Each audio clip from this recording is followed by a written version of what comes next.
One daughter, one flag, one forgotten hero. They didn't know who he was. Not the school board, not the student council that quietly deleted his name, not the principal who said, "Let's keep it general this year," as if some names didn't deserve to be spoken. They should have known. Just 400 meters away, in a VA nursing home, Staff Sergeant Luis Vasquez lay silent beneath a quilt.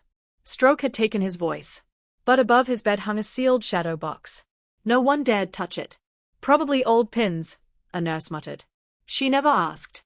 No one did. Until the day he didn't wake up. His daughter Emma arrived, white envelope in hand. She opened the box. Bronze star. Silver star. A blood-stained flag. A letter, dated 2012. "The man you call quiet pulled 3 of us from fire. If you're reading this, tell them." He mattered. She tried. The school said no. Too personal. Too heavy. Too uncomfortable. Still, she wrote it. 1 minute, 46 seconds. Dog tags clipped to the top. Principal read it once. "We're focusing on group recognition." She walked out, silent. Later, she heard kids reading approved tributes. An uncle. A cousin. She said nothing. Just walked home. Her mom called the school. "We're keeping the tone uplifting." Louis was buried in fog. Emma gripped the flag.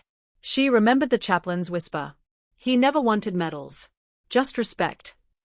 The next day, his photo vanished from the wall of honor. No explanation. Whispers followed her. "She's being dramatic." Who even was her dad? A TikTok mocked her. #Mergy. 3,000 views. Deleted. Her teacher tried to talk. She walked away. By Thursday, the assembly list was posted. Her name wasn't on it. That night, she left a copy of her speech on the empty wall. "He died for this country. I live to remember that." At 9:30 p.m., the flag was lowered to half-mast. Worn boots left beneath. No cameras. No note. The janitor refused to move them. "That ain't mine to touch." Word spread. By morning, Emma stood by the flag. One student joined her. Then more. By 8 a.m., a line formed. Each held folded paper. Then the cars arrived. Unmarked.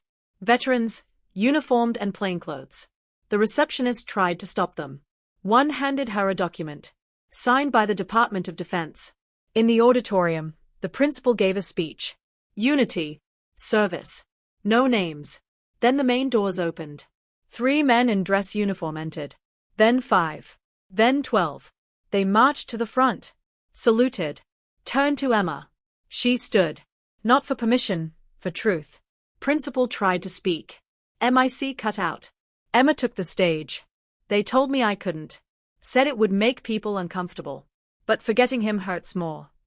She read every word. 1 minute, 46 seconds. "He wasn't just a soldier. He was my father. And today, I stood for him." Silence. Then the veterans rose. Saluted. No applause. None needed. Next morning, the Wall of Honor returned. A new plaque. Staff Sergeant Luis Vasquez, father. Soldier. Legacy.